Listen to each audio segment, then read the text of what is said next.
बिस्मिल्लाहिर्रहमानिर्रहीम। अस्सलाम वालेकुम नाज़रीन, आज मेरा टॉपिक है कि यूट्यूब पे व्यूज़ कैसे बढ़ाए जाएं, किस तरह अपने चैनल को सब्सक्राइब किया जाए, व्यूज़ कैसे बढ़ाए जाएं। आजकल ये टॉपिक बहुत ही हॉट फेवरेट चल रहा है यूट्यूबर्स के लिए, और मेरे पास ये ट्रिक है कि मैं किस तरह आपको बताऊं कि हमने अपने चैनल को किस तरह सब्सक्राइब करना है। हर शख्स, हर यूट्यूबर बहुत मेहनत करता है, दिन रात अपनी वीडियोस बनाना, कंटेंट सोचना, व्लॉग्स बनाना, अपने ना खाने पीने का होश होता है, ना सोने जागने का होश होता है, अपनी रूटीन से बिल्कुल आउट हुए हुए होते हैं, बहुत अपनी एफ़र्ट कर रहे होते हैं, बहुत अच्छा कंटेंट ढूंढ के लेकर आते हैं, और उसके बावजूद भी उनको वो चीज़ रिज़ल्ट उनके सामने नहीं आ रही होती है। वीडियोज़ अपलोड कर लेते हैं, अपलोड करने के बाद कंटिन्यू फ़ोन अपना चेक करते रहते हैं कि किस तरह हमारे व्यूज़ बढ़ रहे हैं या हमारे सब्सक्राइबर कोई बढ़ रहा है या नहीं बढ़ रहा।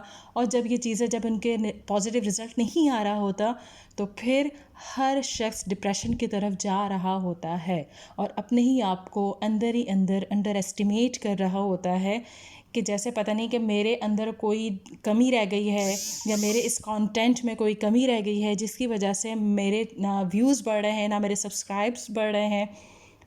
डिप्रेशन में जाते हैं, मेडिसिन लेते हैं, इलाज कराते हैं, लेकिन अल्लाह को क्यों भूल जाते हैं।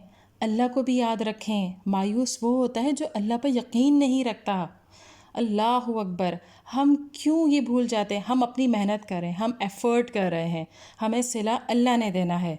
अल्लाह ने फरमाया फ़इन्ना माअल उसरी युसरा, इन्ना माअल उसरी युसरा, यानी कि हर मुश्किल के साथ आसानी है।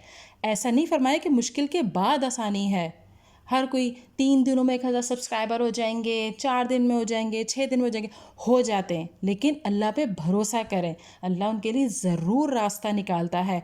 आप अपनी मेहनत करें, आप अपनी एफ़र्ट करते रहें, अपना बेस्ट से बेस्ट आप दें, बेहतरीन कंटेंट लेकर आएँ, लेकिन आप जो मेहनत कर रहे हैं, आप ये सोचें कि ये ज़ाया नहीं जाएगी। नबी पाक सल्लल्लाहु अलैहि वसल्लम ने फरमाया, जिसने कसरत से अल्लाह से अपने गुनाहों की माफ़ी चाही, अल्लाह उसको हर गम से निजात देंगे, हर मुश्किल से निकाल देंगे, और उसे वहाँ से रिस्क मुहैया फरमाएंगे जहाँ से उसका वहम गुमान भी नहीं होगा।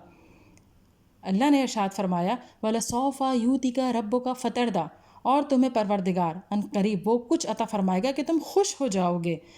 तो अल्लाह की ज़ात पे भरोसा रखें, ना उम्मीद ना हो। जो अल्लाह की ज़ात पे कामिल यकीन रखते हैं, मौजज़े भी वही होते हैं। अल्लामा इक़बाल ने फरमाया कि ख्वाहिशें बादशाह को ग़ुलाम बना लेती थीं, मगर सब्र ग़ुलामों को बादशाह बना देता है। अल्लाह की ज़ात पे भरोसा रखें, आपको आपकी मेहनत का सिला ज़रूर मिलेगा। वीडियो पसंद आई है तो इसे लाइक कीजिए, शेयर कीजिए, कमेंट दीजिए और चैनल को ज़रूर सब्सक्राइब कीजिए।